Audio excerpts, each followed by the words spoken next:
ಜನವಾರ್ತೆಗಳಿಗೆ ಸ್ವಾಗತ. ನಾನು ಸಂಧ್ಯಾ ಸಂತೋಷ್. ಇಂದಿನ ಮುಖ್ಯಾಂಶಗಳು.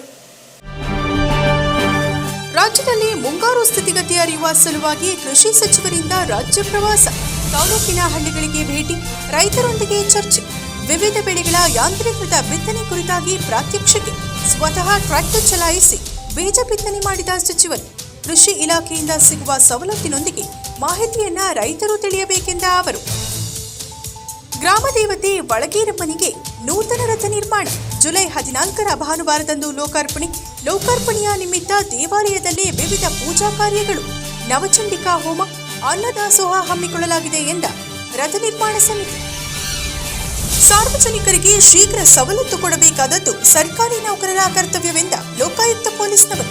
ಪಟ್ಟಣದಲ್ಲಿನ ತಾಲೂಕು ಕಚೇರಿಯಲ್ಲಿ ಸಾರ್ವಜನಿಕರಿಂದ ಅಹವಾಲು ಸ್ವೀಕರಿಸಿ ತದನಂತರ ಅಧಿಕಾರಿಗಳ ಸಭೆಯಲ್ಲಿ ಸೂಚನೆ ನೀಡಿದ ಲೋಕಾಯುಕ್ತ ಎಸ್ಪಿ ಮಲ್ಲಿಕ್ ರವರು.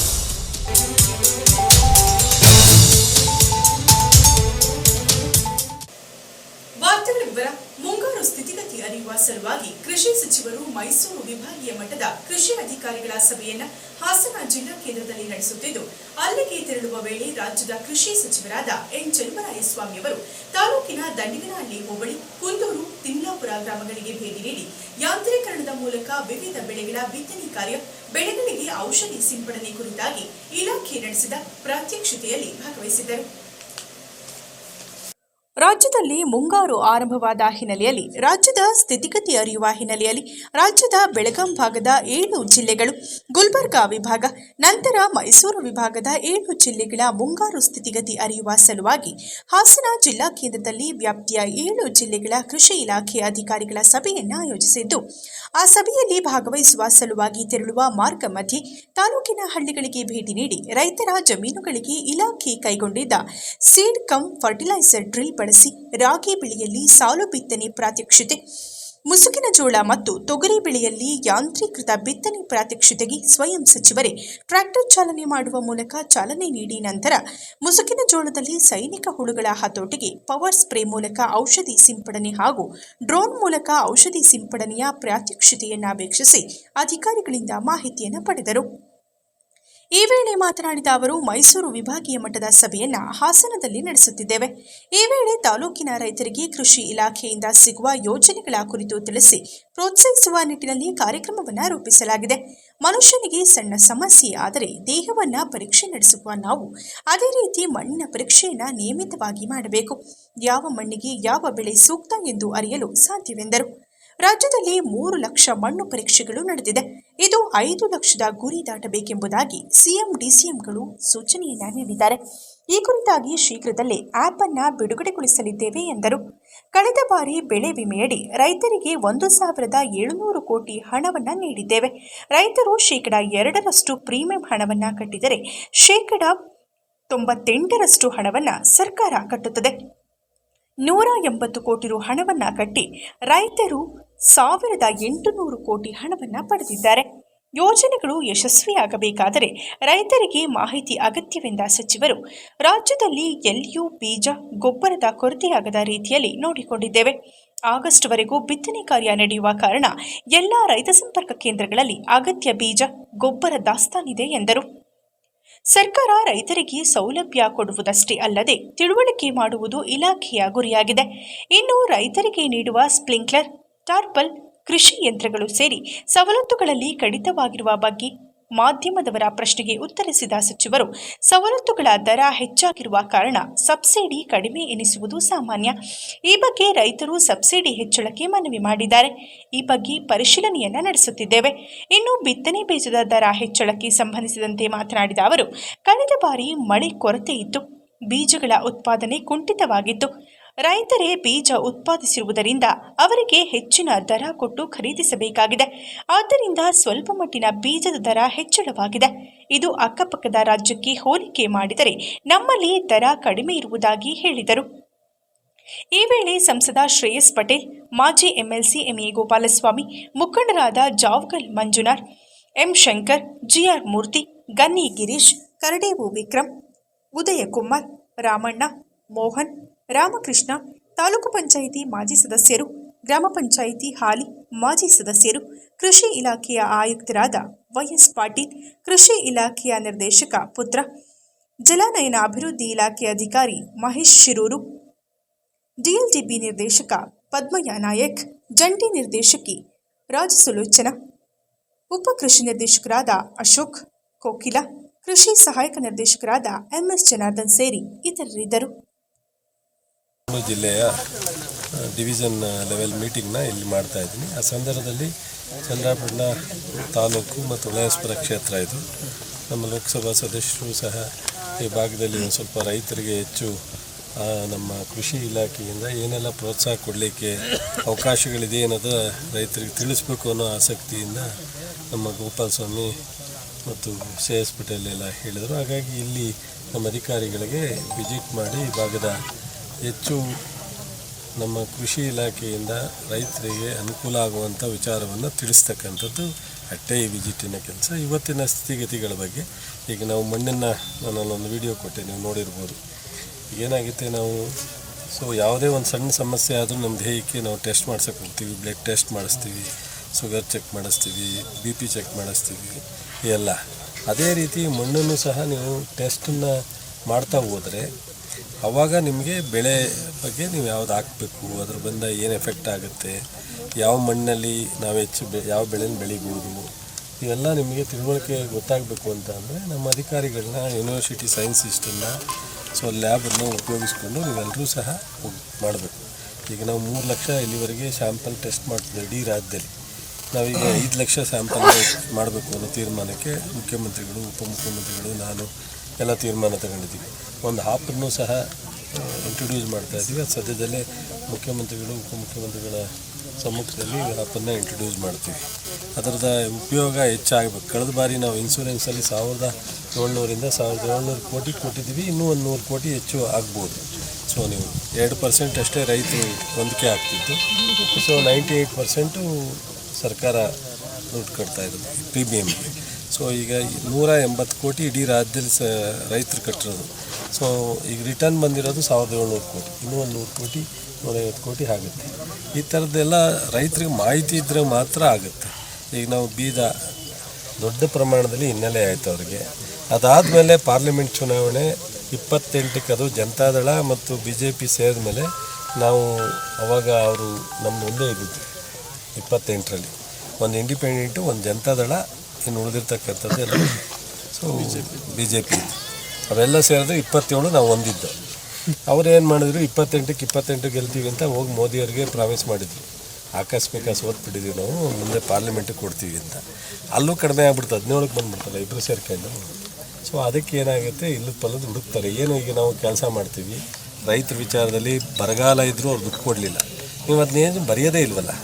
ಸೃಷ್ಟಿ ಅಂತ ಹೇಳ್ತೀರಾ ಈಗ ಒಂದು ನಿಮಿಷ, ಬರಗಾಲ ಬಂದು 3 ವರ್ಷದ ನಂತರ ಅಷ್ಟು ದೊಡ್ಡ ಬರಗಾಲಕ್ಕೆ ನಾವು 7 ತಿಂಗಳು ಮುಂಚಿತವಾಗಿ ರೈತರಿಗೆ ಪರಿಹಾರ ಕೊಡಬೇಕು ಅಂತೇಳಿ ಮೆಮೊರಾಂಡಮ್ ಕೊಟ್ಟರೆ, ನಾನು ಕೃಷ್ಣ ಬೈರೇಗೌಡರು ಪ್ರಿಯಾಂಕರ್ಗೆ 10 ಸಾರಿ ಹೋದ್ರೂ ಅಮಿತ್ ಶಾ ಮತ್ತು ಮೋದಿಯವರು ಭೇಟಿ ಮಾಡಲಿಕ್ಕೆ ಅವಕಾಶ ಕೊಡಲಿಲ್ಲ. ಒಂದು ಮೀಟಿಂಗ್ ಮಾಡಿ ಹಣ ರಿಲೀಸ್ ಮಾಡಲಿಲ್ಲ. ಮುಖ್ಯಮಂತ್ರಿಯವರು ಹೋಗಿ ರಿಕ್ವೆಸ್ಟ್ ಮಾಡಿದ್ರು ಮಾಡ್ತೀನಿ ಅಂತೇಳಿ ಮಾಡಲಿಲ್ಲ. ಕೊನೆಗೆ ನೀವೆಲ್ಲೂ ಸರಿಯಾಗಿ ಬರಿತಾ ಇಲ್ಲ. ಸುಪ್ರೀಂ ಕೋರ್ಟ್ಗೆ ಹಾಕಿದ್ದು. ಪಟ್ಟಣದ ಗ್ರಾಮದೇವತೆ ಒಳಗೇರಮ್ಮ ದೇವಿ ದೇವಸ್ಥಾನ ಸಮಿತಿಯಿಂದ ನೂತನ ರಥ ನಿರ್ಮಾಣಗೊಂಡಿದ್ದು ಅದರ ಲೋಕಾರ್ಪಣೆ ಕಾರ್ಯವು ಜುಲೈ 14ರ ಭಾನುವಾರದಂದು ನಡೆಯಲಿದೆ. ಲೋಕಾರ್ಪಣೆ ಕಾರ್ಯದ ಸಲುವಾಗಿ ದೇವಸ್ಥಾನದಲ್ಲಿ ನವಚಂಡಿಕಾ ಹೋಮ ಹಮ್ಮಿಕೊಳ್ಳಲಾಗಿದೆ ಎಂದು ರಥ ನಿರ್ಮಾಣ ಸಮಿತಿ ತಿಳಿಸಿದೆ. ಪಟ್ಟಣದ ಅಮಾನಿಕೆರೆ ಅಂಚಿನಲ್ಲಿರುವ ಗ್ರಾಮದೇವತೆ ಶಕ್ತಿದೇವತೆ ಒಳಗೇರಮ್ಮನ ದೇವಸ್ಥಾನದ ಆವರಣದಲ್ಲಿ ರಥ ನಿರ್ಮಾಣ ಸಮಿತಿಯು ನಡೆಸಿದ ಸುದ್ದಿಗೋಷ್ಠಿಯಲ್ಲಿ ಮಾತನಾಡಿದ ಗೌರವಾಧ್ಯಕ್ಷ ಸುಬ್ಬಣ್ಣನವರು ಮಾತನಾಡಿ, ಗ್ರಾಮದೇವತೆಗೆ ಪ್ರತಿ ನರಕ ಚತುರ್ದಶಿಯಂದು ರಥೋತ್ಸವ ನಡೆಯುತ್ತದೆ. ಆದರೆ ಇದುವರೆಗೂ ದೇವಿಗೆ ಸ್ವಂತದ್ದು ಎನ್ನುವ ರಥವಿರಲಿಲ್ಲ. ಕೋಟೆ ಚೆನ್ನಕೇಶವ ದೇವಸ್ಥಾನದಲ್ಲಿ ದೇವಿಯನ್ನಿಟ್ಟು ರಥವನ್ನ ಎಳೆಯಲಾಗುತ್ತಿತ್ತು. 2006ರಿಂದಲೂ ದೇವಿಗೆ ಸ್ವಂತ ರಥ ನಿರ್ಮಾಣ ಮಾಡುವ ಸಂಕಲ್ಪ ಮಾಡಿದರೂ ಕೈಗೂಡಿರಲಿಲ್ಲ.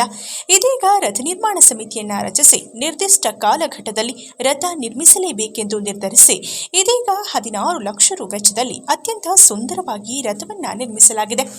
ಪಟ್ಟಣದಲ್ಲಿ ರಥ ಸಂಚರಿಸುವ ಮಾರ್ಗಕ್ಕನುಗುಣವಾಗಿ 17 ಅಡಿ ಎತ್ತರಕ್ಕಷ್ಟೇ ರಥ ನಿರ್ಮಾಣವನ್ನ ಸೀಮಿತಗೊಳಿಸಲಾಗಿದೆ.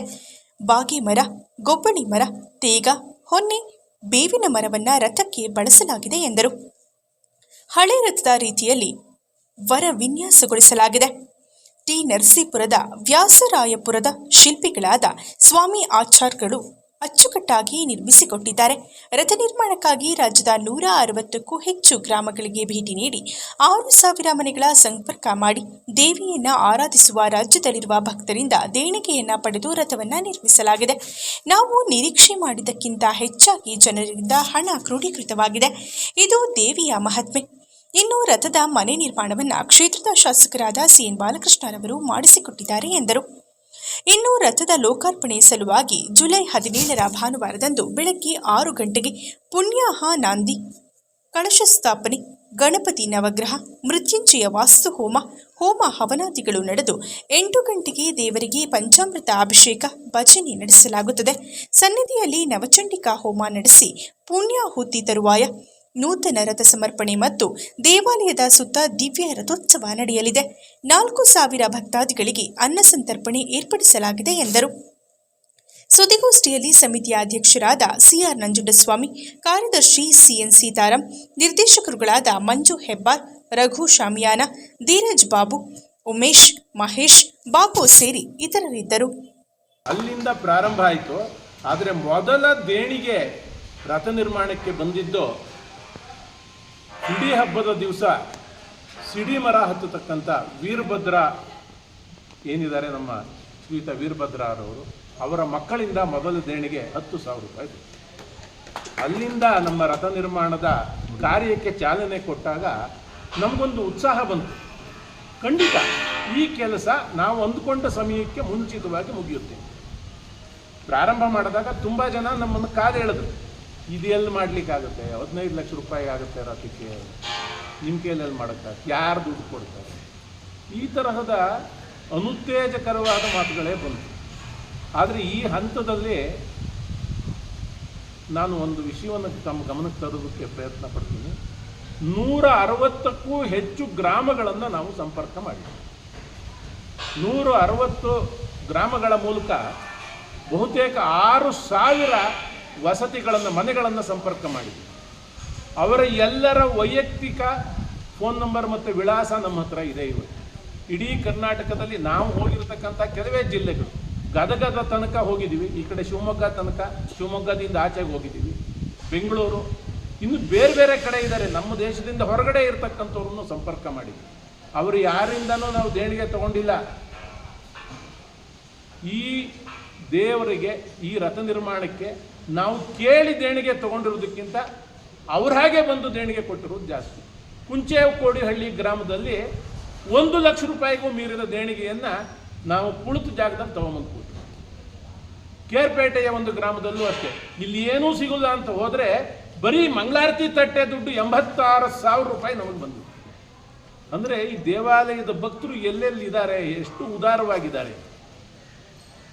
ಗಂಡಸಿಯವರೊಬ್ಬರು ಗದಗನಲ್ಲಿ ಮತ್ತು ಬೆಂಗಳೂರಿನಲ್ಲಿ ಬೇಕರಿ ಇಟ್ಕೊಂಡಿದ್ದಾರೆ. ಬೆಂಗಳೂರಿನಲ್ಲೂ ಒಂದು ಬೇಕರಿ ಇದೆ, ಅವರು ಸಣ್ಣ ಬೇಕರಿ. ಗದಗ್ನಲ್ಲೂ ಒಂದು ಬೇಕರಿ ಇದೆ. ಅವರ ಗದಗಿಗೆ ನಾವು ಹೋಗಲಿಲ್ಲ. ಗಂಡಸಿಯಲ್ಲಿ ಅವರ ಮೂಲ ಸ್ಥಾನವನ್ನು, ತವರು ಮನೆಯನ್ನು ಅವರನ್ನು ಭೇಟಿ ಮಾಡಿದ್ವಿ.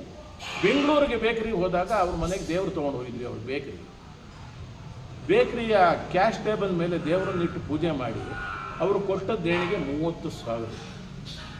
ಆ ಸಣ್ಣ ಬೇಕರಿಯಿಂದ ಗ್ರಾಮ ದೇವತೆಗೆ ತುಂಬ ಶಕ್ತಿ ಇರುವಂಥ ದೇವತೆ, ತುಂಬ ಶಕ್ತಿವಾದಂಥ ದೇವತೆ. ಆ ತಾಯಿನೇ ನಮಗೆ ಒಂದು ಸದಾವಕಾಶ ಕೊಟ್ಟಿದ್ದಾಳೆ ಈ ಥರ ಕೆಲಸ ಮಾಡೋದಕ್ಕೆ ಅಂತ ಅಂದ್ಕೊಂಡು, ಈ ಒಂದು ಏನೋ ನಮ್ಮದೊಂದು ಎಲ್ಲಿ ಸೇವೆ ಮಾಡ್ಕೊಂಡು ಅವಕಾಶ ಕೊಟ್ಟಂಥ ಈ ನಮ್ಮ ರಥೋತ್ಸವ ಸಮಿತಿಯವ್ರಿಗೂ, ಹಾಗೆ ನಾವು ಹೇಳ್ದಂಗೆಲ್ಲ ನಾವು ಬಾರಾಣಿಗೆ ಪ್ರಚಾರ ಹಾಕಿ ನರಸಿಂಹನ ತಲೆದಿಂದ ಕೆಲಸ ಮಾಡಿ ಅವ್ರಿಗೆಲ್ಲ ಹೊಂದಿಸಿ ಈ ಒಂದು ವೇದಿಕೆ ಕರೆದು ಒಂದು 2 ಮಾತಾಡೋ ಅವಕಾಶ ಇದ್ದರೆ ಮಾತು. ಸಾರ್ವಜನಿಕರಿಗೆ ಸಿಗಬೇಕಾದ ಸವಲತ್ತುಗಳು ವಿಳಂಬವಾಗದ ರೀತಿ ತಲುಪಿಸಬೇಕಾಗಿರುವುದು ಪ್ರತಿಯೊಬ್ಬ ಸರ್ಕಾರಿ ನೌಕರನ ಕರ್ತವ್ಯವಾಗಿದೆ. ಆದರೆ ಅಧಿಕಾರಿಗಳು ಸುಮ್ಮನೆ ಸಾರ್ವಜನಿಕರನ್ನ ಕಚೇರಿಗಳಿಗೆ ಅಲಿಸುತ್ತಿರುವುದು ತರವಲ್ಲ. ಅಧಿಕಾರಿಗಳ ವಿರುದ್ಧ ದೂರು ಬಂದರೆ ಲೋಕಾಯುಕ್ತವು ಕಠಿಣ ಕ್ರಮ ಕೈಗೊಳ್ಳಬೇಕಾಗುತ್ತದೆ ಎಂದು ಲೋಕಾಯುಕ್ತ ಪೊಲೀಸ್ ವರಿಷ್ಠಾಧಿಕಾರಿಗಳಾದ ಮಲ್ಲಿಕ್ರವರು ತಿಳಿಸಿದ್ದಾರೆ. ಪಟ್ಟಣದ ಮಿನಿ ವಿಧಾನಸೌಧದ ಸಭಾಂಗಣದಲ್ಲಿ ಬುಧವಾರ ಸಾರ್ವಜನಿಕರ ಕುಂದುಕೊರತೆಗಳನ್ನು ಆಲಿಸಿ ಅವರಿಂದ ಅರ್ಜಿಯನ್ನ ಪಡೆದು ತರುವಾಯ ಅಧಿಕಾರಿಗಳನ್ನು ಉದ್ದೇಶಿಸಿ ಮಾತನಾಡಿದ ಅವರು, ಕಂದಾಯ ಇಲಾಖೆಯ ಬಗ್ಗೆ ಸಾಕಷ್ಟು ದೂರುಗಳು ಬಂದಿವೆ. ಸರ್ವೆ ಮಾಡಿಸುವ ವಿಚಾರದಲ್ಲಿಯೂ ದೂರುಗಳಿವೆ. ಮೂಲ ದಾಖಲೆಗಳನ್ನು ಇಟ್ಟುಕೊಂಡು ಕೆಲಸ ಮಾಡಿಕೊಡಬಹುದು. ಸಣ್ಣ ಪುಟ್ಟ ಲೋಪಗಳಿದ್ದರೆ ಅರ್ಜಿದಾರರಿಗೆ ತಿಳುವಳಿಕೆ ನೀಡಿ ಅವರಿಗೆ ಸಹಾಯ ಮಾಡಬೇಕೆಂದು ಸೂಚಿಸಿದರು. ತಾಲೂಕು ಪಂಚಾಯಿತಿ, ಪುರಸಭೆ ಹಾಗೂ ತಹಶೀಲ್ದಾರ್ ಕಚೇರಿಗೆ ಸಂಬಂಧಪಟ್ಟಂತೆ ಒಟ್ಟು 20 ದೂರುಗಳನ್ನು ಸ್ವೀಕರಿಸಲಾಗಿದೆ. 4 ಅರ್ಜಿಗಳನ್ನು ಸ್ಥಳದಲ್ಲಿ ವಿಲೇವಾರಿ ಮಾಡಿದ್ದು, ಉಳಿದ ಅರ್ಜಿಗಳನ್ನು ಸಂಬಂಧಪಟ್ಟ ಇಲಾಖೆಗಳ ಅಧಿಕಾರಿಗಳಿಗೆ ಕಳುಹಿಸಿಕೊಡಲಾಗುವುದು. ಅವರು 15 ದಿನದೊಳಗೆ ಸಮಸ್ಯೆಯನ್ನ ಬಗೆಹರಿಸಬೇಕು. ಸಮಸ್ಯೆಗೆ ಪರಿಹಾರ ಸಿಗದೇ ಇದ್ದಲ್ಲಿ ಉಂಟಾದಂತಹ ಕಾನೂನು ತೊಡಕುಗಳನ್ನು ವಿವರಿಸಬೇಕು. ಇಲ್ಲವಾದಲ್ಲಿ ಅಂತಹ ಅರ್ಜಿಗಳನ್ನು ಲೋಕಾಯುಕ್ತರ ಅನುಮತಿಗಾಗಿ ಕಳುಹಿಸಲಾಗುವುದು. ಲೋಕಾಯುಕ್ತರು ಅನುಮತಿ ನೀಡಿದ ನಂತರ ನಾವು ವಿಚಾರಣೆ ನಡೆಸುತ್ತೇವೆ ಎಂದು ತಿಳಿಸಿದರು. ಲೋಕಾಯುಕ್ತ ಸಬ್ ಇನ್ಸ್ಪೆಕ್ಟರ್ಗಳಾದ ಶಿಲ್ಪಾ, ಎಚ್ಎನ್ ಬಾಲು, ತಹಶೀಲ್ದಾರ್ ಬಿಎಂ ಗೋವಿಂದರಾಜು, ಪುರಸಭಾ ಮುಖ್ಯಾಧಿಕಾರಿ ಕೆಎನ್ ಹೇಮಂತ್ ಕುಮಾರ್, ತಾಲೂಕು ಪಂಚಾಯಿತಿ ಸಹಾಯಕ ನಿರ್ದೇಶಕ ಎನ್ ಗಿರೀಶ್ ಸೇರಿ ವಿವಿಧ ಇಲಾಖೆಯ ಮುಖ್ಯಾಧಿಕಾರಿಗಳು ಹಾಗೂ ಸಾರ್ವಜನಿಕರು ಉಪಸ್ಥಿತರಿದ್ದರು.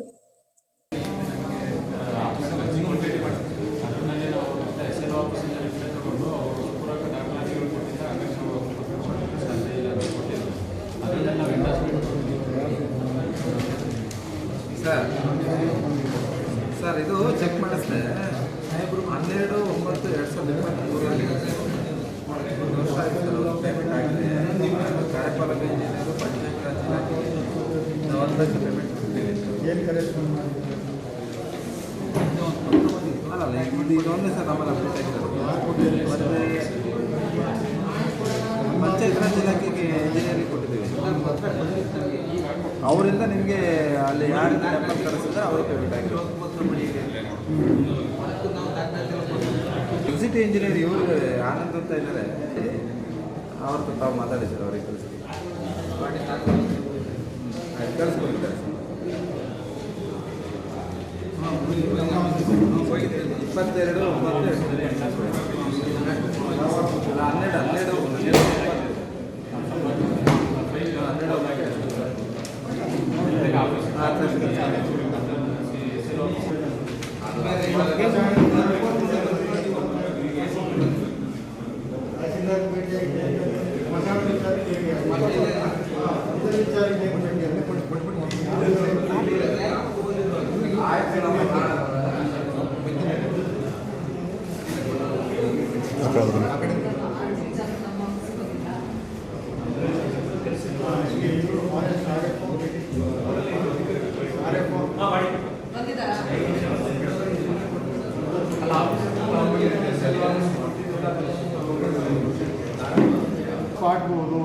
30-40 ಕೋಟಿ ಮನೆ ಕಟ್ಟಿದ್ದಾನೆ.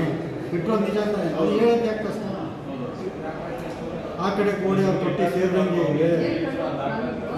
ಹೇಳಬೇಕು. ಅದನ್ನು ಯಾಕೆ ಕೇಳಬೇಕು? ನಮಗೆ ನೀವು ನಾವೇನಾಗಿ ಕೇಳೋದು, ನೀವೇನೋ ಉತ್ತರ ಕೊಟ್ಟರೆ ನಾವು ಮತ್ತೆ ಅನುಮಾನ ಶುರು. ಫ್ಯಾಕ್ಟ್ ಕೊಡಿ.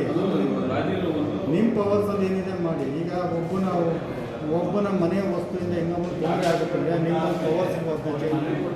ನೋಟಿಸ್ ಕೊಡಲಿಕ್ಕೆ ಡಿಸ್ಟ್ರಿಕ್ಷನ್ ಕೊಡಿ, ನೋಟಿಸ್ ಕೊಟ್ಟು ಆದ್ರೆ ಕೊಡ್ತೀವಿ.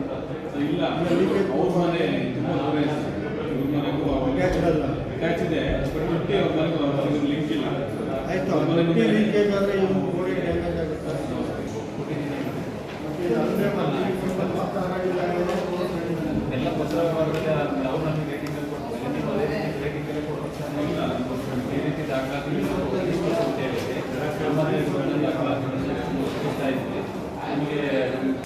ಕೊನೆಯಲ್ಲಿ ಮತ್ತೊಮ್ಮೆ ಮುಖ್ಯಾಂಶಗಳು. ರಾಜ್ಯದಲ್ಲಿ ಮುಂಗಾರು ಸ್ಥಿತಿಗತಿ ಅರಿಯುವ ಸಲುವಾಗಿ ಕೃಷಿ ಸಚಿವರಿಂದ ರಾಜ್ಯ ಪ್ರವಾಸ, ತಾಲೂಕಿನ ಹಳ್ಳಿಗಳಿಗೆ ಭೇಟಿ, ರೈತರೊಂದಿಗೆ ಚರ್ಚೆ, ವಿವಿಧ ಬೆಳೆಗಳ ಯಾಂತ್ರೀಕೃತ ಬಿತ್ತನೆ ಕುರಿತಾಗಿ ಪ್ರಾತ್ಯಕ್ಷಿಕೆ, ಸ್ವತಃ ಟ್ರ್ಯಾಕ್ಟರ್ ಚಲಾಯಿಸಿ ಬೀಜ ಬಿತ್ತನೆ ಮಾಡಿದ ಸಚಿವರು, ಕೃಷಿ ಇಲಾಖೆಯಿಂದ ಸಿಗುವ ಸವಲತ್ತಿನೊಂದಿಗೆ ಮಾಹಿತಿಯನ್ನ ರೈತರು ತಿಳಿಯಬೇಕೆಂದ ಅವರು. ಗ್ರಾಮ ದೇವತೆ ಒಳಗೇರಮ್ಮನಿಗೆ ನೂತನ ರಥ ನಿರ್ಮಾಣ, ಜುಲೈ 14ರ ಭಾನುವಾರದಂದು ಲೋಕಾರ್ಪಣೆಯ ನಿಮಿತ್ತ ದೇವಾಲಯದಲ್ಲಿ ವಿವಿಧ ಪೂಜಾ ಕಾರ್ಯಗಳು, ನವಚಂಡಿಕಾ ಹೋಮ, ಅನ್ನದಾಸೋಹ ಹಮ್ಮಿಕೊಳ್ಳಲಾಗಿದೆ ಎಂದ ರಥ ನಿರ್ಮಾಣ ಸಮಿತಿ. ಸಾರ್ವಜನಿಕರಿಗೆ ಶೀಘ್ರ ಸವಲತ್ತು ಕೊಡಬೇಕಾದದ್ದು ಸರ್ಕಾರಿ ನೌಕರರ ಕರ್ತವ್ಯವೆಂದ ಲೋಕಾಯುಕ್ತ ಪೊಲೀಸ್ನವರು. ಪಟ್ಟಣದಲ್ಲಿನ ತಾಲೂಕು ಕಚೇರಿಯಲ್ಲಿ ಸಾರ್ವಜನಿಕರಿಂದ ಅಹವಾಲು ಸ್ವೀಕರಿಸಿ ತದನಂತರ ಅಧಿಕಾರಿಗಳ ಸಭೆಯಲ್ಲಿ ಸೂಚನೆ ನೀಡಿದ ಲೋಕಾಯುಕ್ತ ಎಸ್ಪಿ ಮಲ್ಲಿಕ್ ರವರು.